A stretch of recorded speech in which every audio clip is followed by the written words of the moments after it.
Hello, my dear patrons. Welcome to the first of many AMA-style interviews with the cast of Camp Havenside. I am here with the irreplaceable Mason Amadeus. You will probably know him from many different pursuits, be it PodCube, one of the funniest things ever crafted on the freaking planet, and whose other two main cast members were also cast in Camp Havenside, funny enough. But you may also know him as the voice of Shane from Camp Havenside. Certainly familiar in the voice for those of you who have listened. So over the time, it's been roughly 5 months since the wrap of Camp Havenside, and something that's been happening a lot during that process is that I am looking back on this project that was 8 years in the making, started it when I was 19, and I am kind of realizing how different it is from back then to now. And that also got me thinking, oh, well, now it's in an audio form. I kind of wonder, that it itself kind of mystifies me, and I wonder how I feel about that. But then that got me thinking, oh, well, I wonder what the cast members who actually helped make this thing come to life think about it as well. And, such sparks the idea that I figure some of you guys are probably curious. I made a post with a call for questions, and my suspicions were indeed confirmed, that a lot of you guys had a lot of questions for the cast members. And so to kick us off here, we have, again, Mason Amadeus. How are you doing here today, sir? Hey, really quick, I want to answer what you were saying, how it feels to have something that's been 8 years in the making and then have it turned into this final product that is now there to be enjoyed. How does it feel to be a cast member in that? It's kind of like if you compress the entire timeline of the universe down into a month, people do that, and humanity only exists for the last second. You're like the whole month and I'm the last second is how that felt. I think that's a pretty good way of putting it. I think that's kind of what made me the most curious, is because I was like, these people are seeing Camp Havenside at its very end format. They didn't see the several previous and many worse drafts of it. It's weird the layers of separation you can be from something like this. Sorry for just actually totally derailing the structure. Do you want me to? No, it's all relevant at the end. But yeah, how are you doing today? I'm doing good. I've been having a lot of I don't know how to answer that. That is honestly one of the hardest questions that you could have posed. You could ask me anything. You could even ask me about like phase cancellation in AM radio like arrays or something, and I would have an answer for you. How am I doing today? I'm doing all right, I guess. I feel like that's almost like the existential boiling down of that question. Like, you would ask all of humanity, how are you today? All right, I guess. All right, I guess. Yeah. You want the real answer? I'm in credit card debt. We can all relate. Yeah. So we got a lot of questions from the patrons. The first of them came from one of the patrons, and has already kind of had some interesting answers from the folks that I have asked. How was working on Hemophobia different than working on other podcasts? Oh, well, me and my wife, Brooke, were in a bit of a unique situation because there were several people that were cast that were pretty close to our area. So I feel like we got to see a lot of the recording process, which was really fun, and not something that I've been privy to in other large cast audio things I've been a part of. Well, I once did the Lizzie Borden radio play, and we hooked together 2 different radio stations worth of people to do that. So that was kind of like that. It's really cool to be close to the production of something like that as someone who is obsessed with the production process of art. Like, that's very much where I slot into like my particular personal creative pursuits. Like, I really love the way things get made, and I feel like I got to see a lot of how the sausage got made in the technical sense of this. So that was really cool, getting to watch you direct a bunch of different actors. I feel like I learned a lot. As someone who's never been in a directorial role, I feel like I learned a lot from you as a writer and as a director, which was very interesting. But also, you made me do stuff that I've never had to do in an audio medium as an actor before. This is very true. That's sort of a. I think many of the cast members could probably say that. God bless or God damn my brain, one way or the other. I had so much fun. It was an absolute blast, because how often do you get asked to do a scene where you have to be masturbating and crying, and it's audio only? Yeah. That's just wild. And I struggled at like for a moment, for a split second, as someone who like primarily creates family friendly content on the internet, Mhm. at least to this point, and at least as far as anyone knows.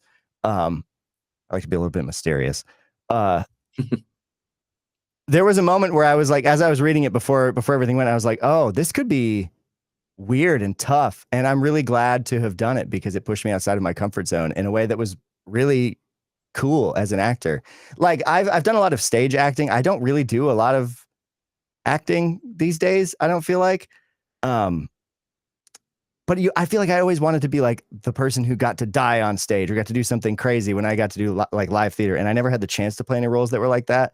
So getting to do a role that's weird and wild and inhuman and strange in audio was an absolute blast. Yeah. Yeah, it's definitely pleasing to hear you say that because I remember being like, whenever I forget if it was at your audition. No, it was during a recording process. Um, you said something along the lines of like, and make give me whatever advice you want. It was like, my acting experience is just it's just PodCube and a few radio things. And I think what I just said was fooled me because you're like you were right out the alley, which actually kind of brings me into sort of the next question, which was another question from our patrons. It was how did you find your character's voice and that can be literal or non-literal. Um, it was honestly one of those that was very tricky for me in the sense that Shane is kind of just me when I was 15, Yeah. like, and playing someone who's similar to yourself is the hardest. Um, I think I agonized over some particularly weird and insignificant line deliveries.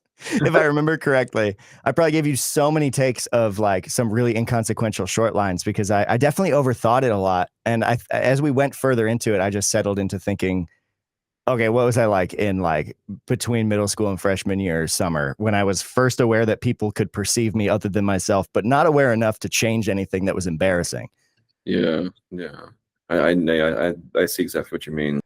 Something I actually said to Brooke in our interview earlier, which you patrons, you'll be seeing it next month. But something I said to her is that with both Shane and Molly, I kind of saw them almost like a couple of kids that you could have seen in like Juno or something like that. Like, because other characters like Judith and the characters who were like more accustomed to this lifestyle, they were like raised into it. Whereas I feel like with Shane, like you sort of say, he's kind of just like most young dudes are about the 15, 16 years old.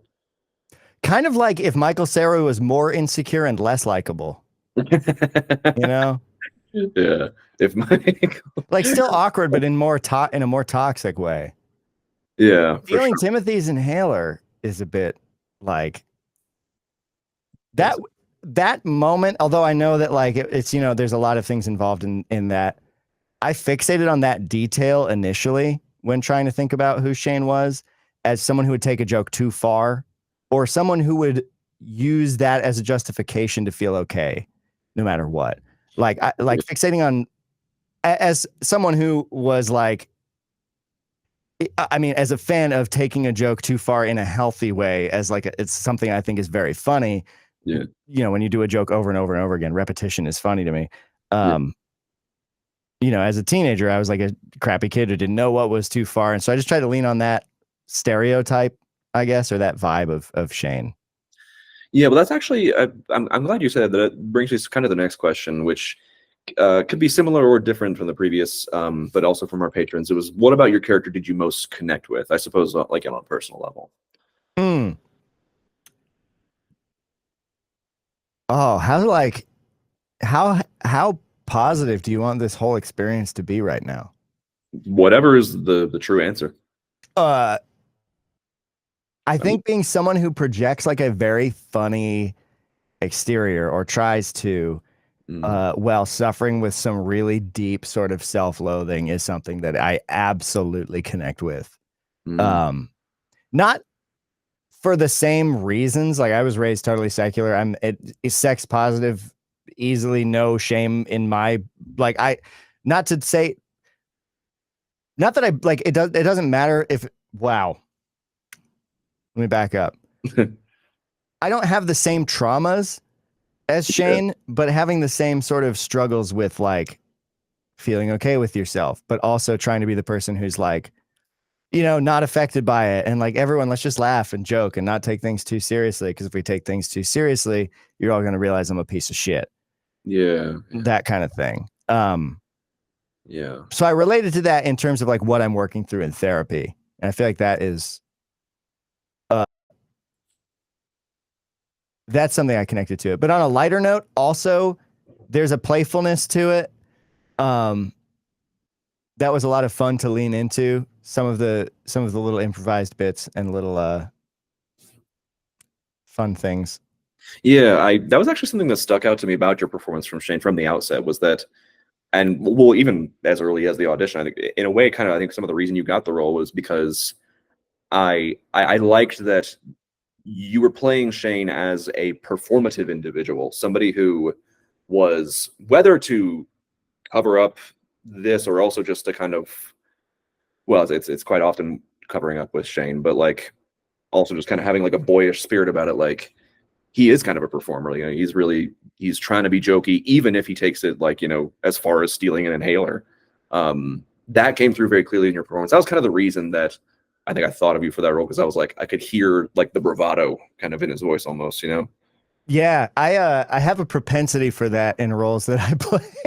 And it's something I have played up a lot, I think partly because of my experience as like a radio announcer. That kind of campiness is something that's fun to lean into.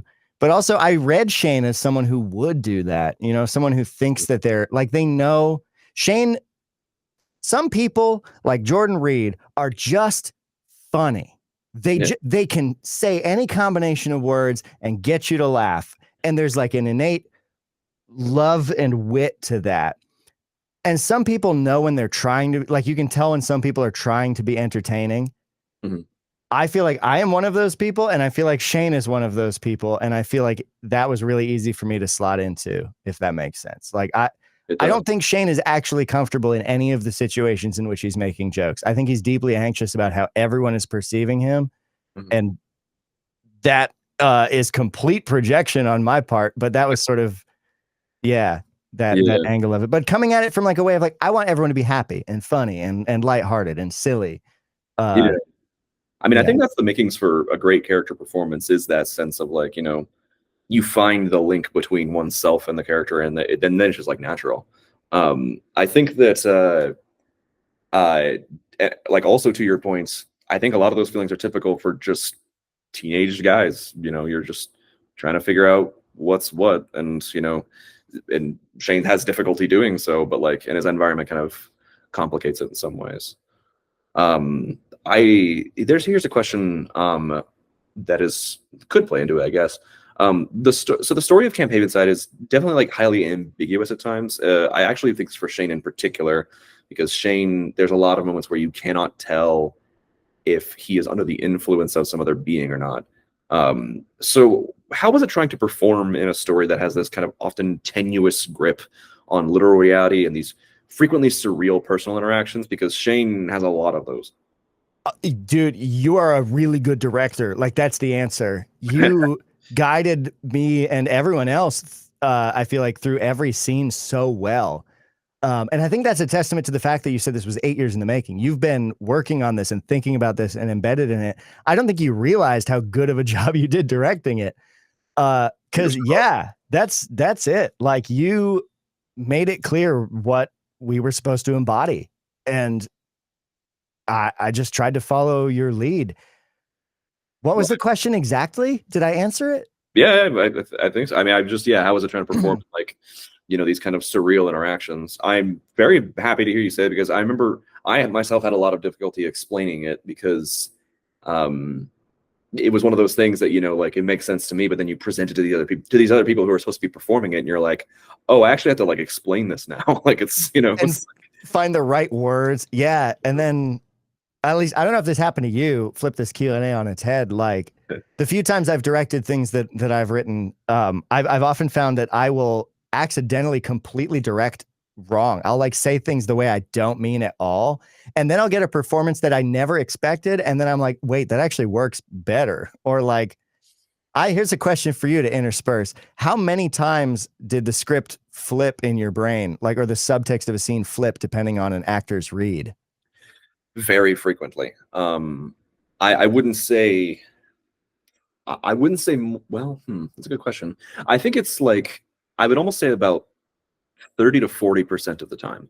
Um, it actually happened quite commonly with you, because there were some scenes where I guess not necessarily part of like me misspeaking, but like there were at least two different scenes that we ran over and over and over and over again because I was like, it was the one such moment as this where it's like, oh, The Shane, lunch table one? was that? The lunch table one? Is that the one you're thinking of? Um, It was one of the audition scenes too. I think we ran a lot. No? I'm not, no, well, the one that came to mind was the one where it was uh, Wednesday morning. So the morning after Sam witnesses Shane and Molly having sex, and in a way that's like obviously not normal. And it was when Shane is really really quiet in the cabin, like next to his bunk bed, and being very like kind of offhanded with Sam. Trying to explain the inflections was really difficult for me because it's yet another moment where it's like the listener is not really supposed to know what's going on in Shane's head all just know that something is wrong. And we ran that scene a bunch of times. And eventually, I forget what it was we stumbled onto, but you said you were like, okay, just so I can do it, can we run that entire scene just front to back? And I was like, cool, we'll do it. And then that last run were the only takes I used because it was just like we had just found it, and then we just redid it with that in mind, and it was just like, oh, that's what we've been working for the whole time. That's such a satisfying payoff when that happens. I didn't know that you used, I remember running that scene over and over. Gosh, could I remember the lines from it right now? No, but I don't think I could either. So, but I remember because it's one of those like I primarily find purchase in the voice acting landscape as a character actor, someone who does wild voices and extreme deliveries and weird things like that. And it's those subtle deliveries, those subtle emotions, those layered like subtext of emotion that needed to happen in Camp Havenside that were so tough and challenging and fun. But I feel like you coaxed a lot out of me that I didn't know was in there.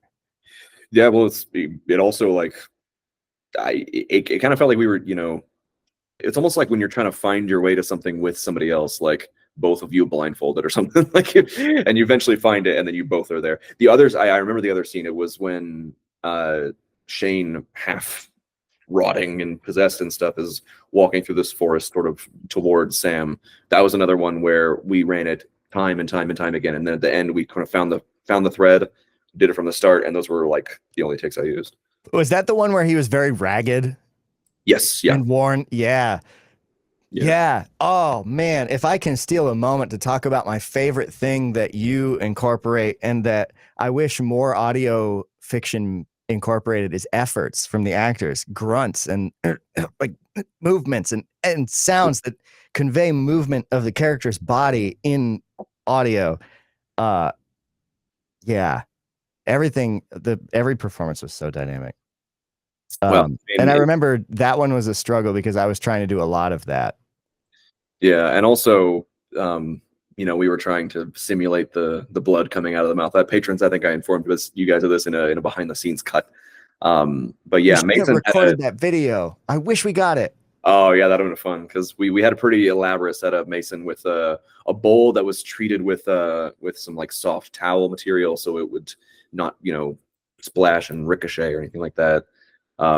It was a complicated scene altogether. Yeah. Yeah. I had patted it with some towel just so it didn't sound like a metal bowl, but we still get the splatting of the water hitting wet fabric and hitting itself. And Yeah, then the way the setup was not ideal, the way we had the microphones, but I think I was trying to be too clever with it, but we got there. I think it was I think that doing that kind of sound bespoke for your own show is one of the coolest things, period. Full stop. Yeah, I In mean, general. the experience was a lot of fun. This may or may not play into the next one, depending, I guess, on what your answer is. But there's another question from one of our patrons. What was the hardest line read you had to do? Ooh. In my whole life or in this show? in the show. Because I once tried to memorize the speech from Waiting for Godot for some fucking reason. I didn't get very far. Oh man, I think it's the scenes with the where Shane is not being silly. I think it's when Shane is talking with Dennis about his shame. Mm-hmm. That was hard to get to not sound fake. Yeah, yeah. I worked in radio for so long. I've probably alluded to this way too many times, but it was just where I sort of started using my voice consciously. I started in radio, and something that happens when you spend a lot of time working in radio is it robs you of your ability to sound sincere. Mm. Because you just spend so long, 89.1, today's hits, yesterday's favorites, yada yada. Hey, come on down to the car dealership. Blah blah blah blah blah. Everything's fake. Yeah. It's hard to come back. It's hard to come down to like what real people sound like.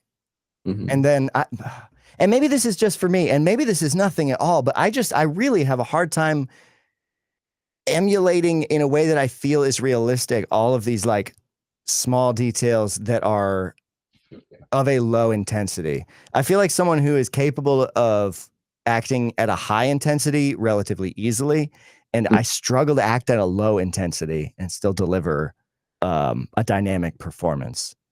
I should have worked at NPR. That would have helped. I would have trained those skills. But I would say that, yeah, those scenes with Dennis, I think were the hardest. There's just two of them, wasn't it? It was 3, but one was pretty short. Yeah. Oh, yeah. Yeah. But the two long ones were the hardest ones. Yeah, I know what you mean. I do think that I recall. I definitely recall, like, because much, and this is kind of what made you a good emulator for Shane, is that like much like in that same exact way, I think Shane has an easy time being very jokey, very performative, very out. But when it comes to being real, it's demonstrably difficult. And I do think Ian was also a help in that scene, because I feel like he exists at a very low tone naturally. Like this is kind of the level he functions on. I've once Ian's voice always sounds closer to you than anyone else's voice on recording, and I don't know what it is about it. But it's true even in this. It's something magical. Patrons, if you have not listened to 13, most of you guys are 13 fans, but if you have not and you hear the man's voice that is like, soft as a blanket, but also sharp as a knife. Yeah, it's delightfully colorful too. Yeah, and it's close. And it was good for those scenes in particular, I think. It was hard to play off of because like that calm intensity also makes me very uncomfortable as a person. Like I tried to join a church for a little while to impress my best friend when I was in middle school. And that kind of like close pastoral intensity is not something I like. Yeah. And Ian did it really good. Jordan also did it really good. Are we going to talk at some point about how, for some fucking crazy reason, the entire cast of Podcube was in this horror show? I actually should probably bring that up. Like I mentioned lightly at the beginning, but yeah, the entire cast of Podcube did in fact end up in this show. Patrons, I'm sure you know Jordan Reed's voice very well, and we will have an AMA with him coming up relatively soon too.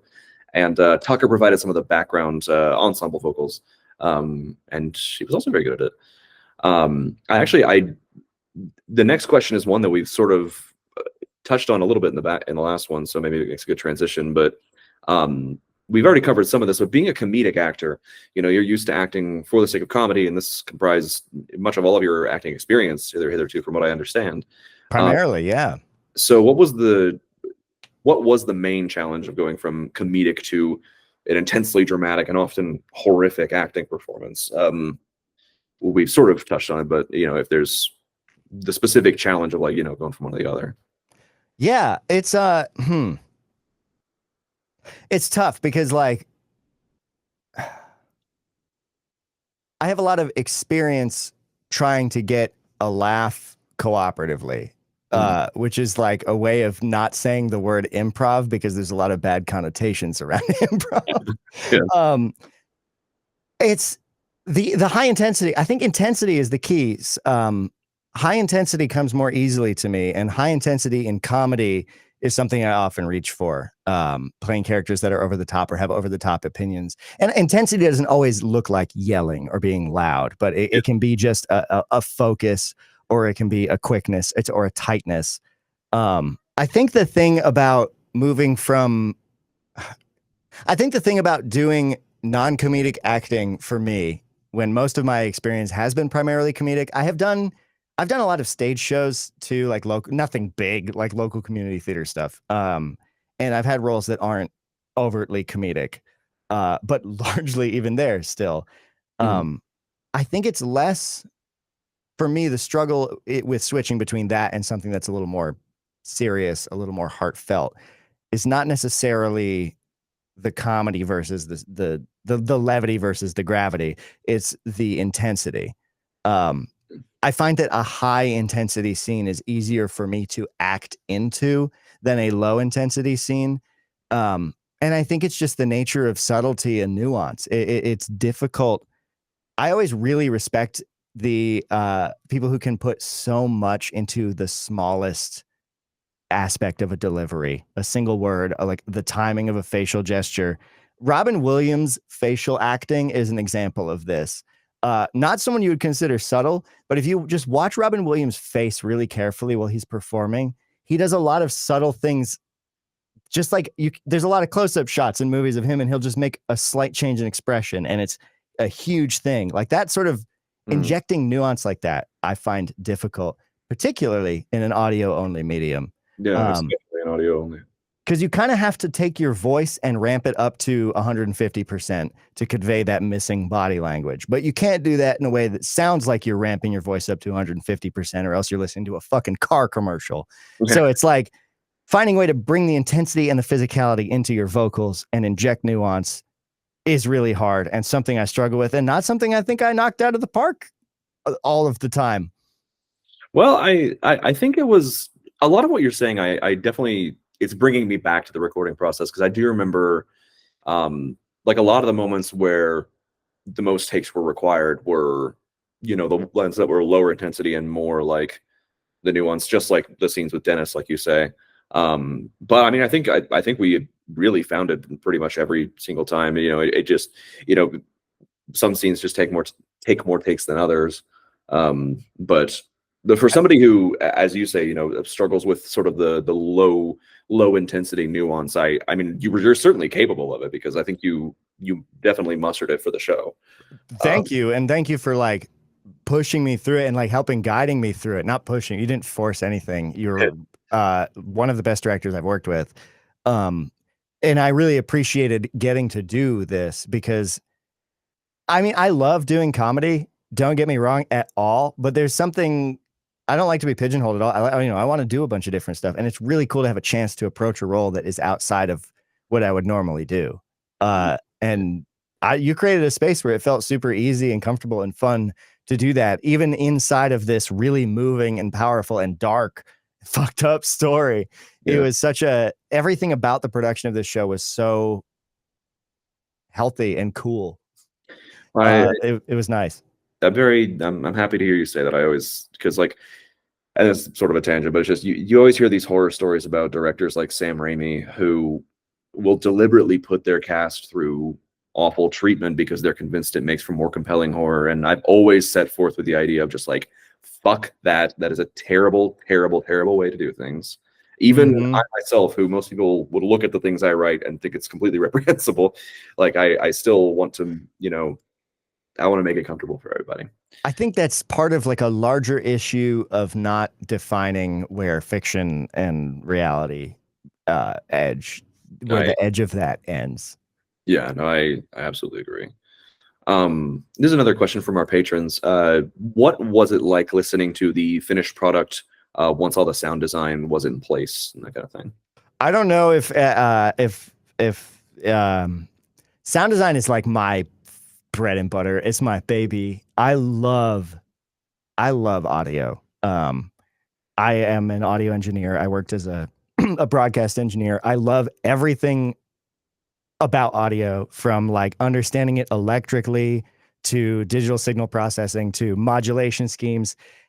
And my favorite thing is really creative use of an audio signal. And the whole fucking sound design of this show is just packed with that. It's so dynamic. You did everything bespoke for it, which already adds this whole nother layer of consistency and vibe to the entire thing. That as someone who's just obsessed with what goes into what makes the soundscape and what the soundscape is like to be enveloped by, fucking 10 out of 10. I usually when I listen to something I spend most of my time thinking about how I hate the way I sound, because because we're all a little bit Shane on the inside. That's true. Facts. I forgot about that because I was just like, this is so cool. I'm transported, and I'm not often transported. I am often transported, but not by good sound design. It's I don't know if this is going to make sense necessarily, but do you know how sometimes someone will be like, "Oh, this person's a musician's musician. Oh, they're an artist's artist." Yeah. I feel like the sound design is like a sound designer's sound design, if that makes sense. At least to me, to my heart. Yeah, I feel like I had at least one other person sort of tell me that, and that's another reason that, and I don't even know that, like, you know, like I've sort of alluded in the past, both with you and also to you guys, to you patrons. Like, I'm not really trained in sound design. I don't really know. Like, I was completely self-taught. I just kind of got Ableton and figured it the hell out. You did this all in fucking live, which is funny. I did it all in Ableton, which is funny to me. Yeah, the sound designing folks out there, if any of you patrons are sort of into sound design, you'll know that Ableton's not exactly it's a little bit of a black sheep among DAWs. It works. It's fucking great for live stuff. Yeah, and you know, and it was just the first one that I learned. But I tried to kind of have a lot of intentionality with the sound design, but I don't know. It's at the end of the day, I'm always just like, fingers crossed it friggin' works, because of that. I don't know. You're always just throwing shit at a wall, seeing what sticks. Hearing the finished product, I also don't often get the chance. Because I'm also a sound designer. I'm often the one finishing things. It is very rare for me to just get to be a voice in something or see part of the production and then experience it later. Sometimes I get to with PodCube, which is really cool, when Jordan will be like, "Hey, I made an episode." But it's very rare for me to get to experience something like this. And yeah, wow, really fucking super cool. In Between, also, that was another show that I got to just listen to after being a voice in, which is this is probably not relatable to anyone except other podcasters, but like, that's something that when you don't have to do all of a project post work yourself, it's just a weird experience. You're like, I didn't have to edit any of this. Listen to it. How cool. Yeah, no, that's really, even like with some of the voice stuff I did for Bloody FM, like, it's, you know, like, I just listen back and you're like, oh, you know, I wasn't the one EQing this. Yeah.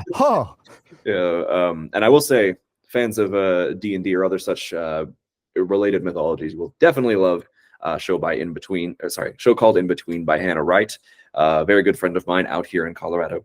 And I was in a bonus episode, and then you've been in the last 2 seasons, I believe. I was in the last season as Larkin. Yeah. And I don't know if we have released the last episode or not as of the current time, but I can tell you that as of the time of recording, the website pregnantsonic.com does still redirect to the Patreon for In Between. I can't guarantee that infinitely into the future, but right now, if you type in pregnantsonic.com, and at least for the rest of 2024, it will go to the Patreon for In Between. Okay, that is beautiful. I was not aware of that. That is beautiful. Yeah, that's a hobby of mine, is buying URLs I really like.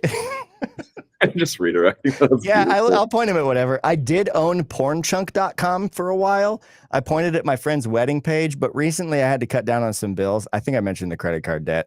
And so I let some URLs go, and Pornchunk was one of those, and it got bought up. Someone saw that someone bought that domain and let it lapse, and someone bought it up. And what you would expect to be there is there now. Previously, it redirected to the Internet Archive, to the donate page for them. And someone snatched it up. Yeah. Also, that for you patrons, I don't recommend it, probably, but yeah, I wouldn't go there. I don't think it's safe. Yeah. Then this is what, like, being a parent. Like, my kid has grown up to be something that I cannot take responsibility for anymore. I would be a bad parent if this is how I look at things. Sorry. That's okay.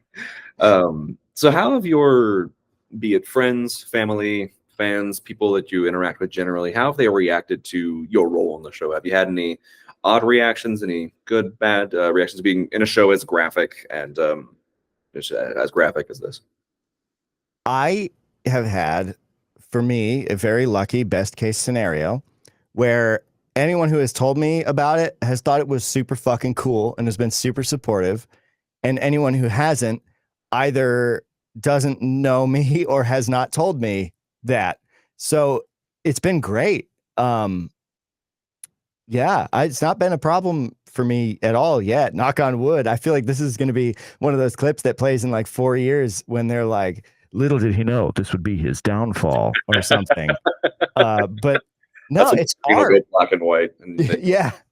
I have very fortunately not had any negative ones. And I think that's how it should be, right? Because it's art. You've made a creative expression. We didn't hurt anybody. We caused no harm. I don't want to go on a whole tangent, but that reminded me of God, I wish I could remember the exact name of it. But there's like 6 axes of thinking. Oh, it was this thing talking about differences between a more open mindset and a more closed mindset, where an open mindset would judge most things by does it do harm or does it not do harm? And then a more closed mindset would take like, is it moral or is it immoral? And it was this whole thing. And I'm sure that maybe someone watching is familiar with it because it's something that I think political science majors even study about, because it has to do with a lot with making appeals to different parts of people's psyche and value systems. But it was this whole thing about these 6 axes. One of them was harm, no harm. And that was the most open one. And this did no harm. And so and for me personally, that's kind of the thing, right? If anyone came up to me and was like, I don't like that you did this, I'd be like, I don't care. You should talk to your therapist about that. I don't like that I had to listen to you make sex noises while pretending to cry. You listened to it. This is true. You knew I was in it before that happened. So if it's the problem is that it's me, then that's your like, I don't know. What could anyone say? I'm not going to hire you because you pretended to jerk off and cry in that scary show. Oh God, no, I know what you mean. It's coming from having written it. I don't know. I mean, the manuscript for Camp Havenside is very old. Like it's gone through a lot of different circles, and it's certainly had its share of negative reactions. For whatever reason, but I don't know. No masturbation was harmed in the making of this podcast. That'd be not the detractors, the negative feedback. I can only imagine probably came from a perspective of feeling that it was blasphemous, ? sometimes they're in the collegiate realm because this draft existed, this manuscript existed when I was in college, and there were some folks who who were religious, and they kind of even admitted that informed some of their perspective, and they very much they had a negative reaction to it. But that's not to say. I mean, I've also had some friends of mine who are religious, who very much enjoy it. So I mean, it came from a variety of sources. I guess the question is that, and like I know everyone has blind spots. I know the place of privilege I'm speaking in as like a cis white dude, but the thing that I have a hard time trying to find is what someone could reasonably take issue with, because it's not like. I don't know. I would have a hard time thinking I would have a hard time thinking that anyone who had an issue with this is reasonable or is acting reasonably, if that makes sense. Yeah, I don't know. It's not with art. It's you never really know how it's gonna come out, and I can be transparent and say that like I understand. I write about some very sensitive topics. I get down in the nasty gritty of what I'm writing about. So I can understand people negatively acting, but it is what it is. I don't know. But it's not like, I don't feel like any of the sexual content was gratuitous or particularly harmful or objectifying or anything. It was all in service of this supernatural malaise coupled with this guilt and shame and high-strung emotions. I am someone who really does not like the gore porn genre of horror. Like slasher with titties does nothing for me. Yeah, ditto. And so like I feel like I get kind of grumpy at those. I'm like, I don't like this, and I wish other people didn't. Like, if there's anything I'm close to being a grumpy old man on, it's that. And so like, I don't know, this is so far from that. Yeah. No, I certainly hope so. If anything, I'm harping on this because I'm so mad that anyone would miss out on what this story has to tell us about the human condition over something that I can't even imagine what you would take issue with, but it's a shame that anyone would miss out on it and focus on that, I guess. I don't know. Well, it warms my heart to hear you say that. And then yeah, if folks want to take something from it, they are more than welcome to. But it's the project is finally out of my hands, and I feel like I'm just like it's finally done. I can just rest now. Yeah, what is that like? This is a baby you've been cooking up almost a decade. Yeah, well, I think Brooke and I sort of touched on it in our AMA. I was afraid that I would feel like, oh, it's done now. I'm never going to go back to Camp Havenside. I'm never going to be able to. I'm not going to do anything with it. It's the draft is finished. I was afraid I was going to feel that way. I haven't felt that way at all. I'm fucking relieved. I'm so done. That's fun. So happy that it is finished, and not just because I was like tired of it. I mean, I certainly felt fatigued, but also I just feel like it's everything it was supposed to be in my head. And doesn't make it perfect, but it means that it was everything I wanted it to be. And having like taken confidence in that, I can just kind of be like, it's done now, and I'm just done. It's so interesting because it's the opposite of the experience of when you finish a book series that you really loved reading, right? Yeah, exactly. Yeah. I can totally imagine. I would have expected you to be like, and yeah, I kind of miss that I won't get to play with those characters. But I guess it's different. You've spent so long living in it. You're like, well, now that's out. I don't have to devote that much of my brain to it anymore. Yeah. Yeah, it is. However, I will say, and this is also a message to you patrons, that there might be, some content that touches on a specific character's experience in Camp Havenside that'll be released for you guys. But maybe. Oh, you buried the lead. Okay, so you are revisiting Camp Havenside. Oh, who knows? Who knows? Sus. So we have covered quite a good bit of territory today. We have one more question from one of our patrons. I've saved it for the end because I do believe it to be the most important. And it was, what is your ghillie plan? Or rather, how would you fight ghillie if you came across it? So I fully intend on getting a ghillie tattoo between now and then. So I think that might influence what happens when ghillie sees how much of like a ghillie ally I am. I really was searching for a different word. Disciple. Yeah. When ghillie sees that I'm on team ghillie, I think I'd asked you too, because at one point you had said you were going to do a drawing of what ghillie looked like etched on the wall, right? In the cabin. Yeah. And the physical manuscript for Camp Havenside, where if and when that comes about, we'll touch on that in some ways. I'm not sure exactly how. I really want a ghillie tattoo. You have my full blessing. So I'll need that drawing. The question is, though, how would I fight ghillie? Mm. Why would I fight ghillie? Oh, what is ghillie like? Why? Give me one good reason. Why would I fight ghillie? Give me one good reason right now. It might kill you.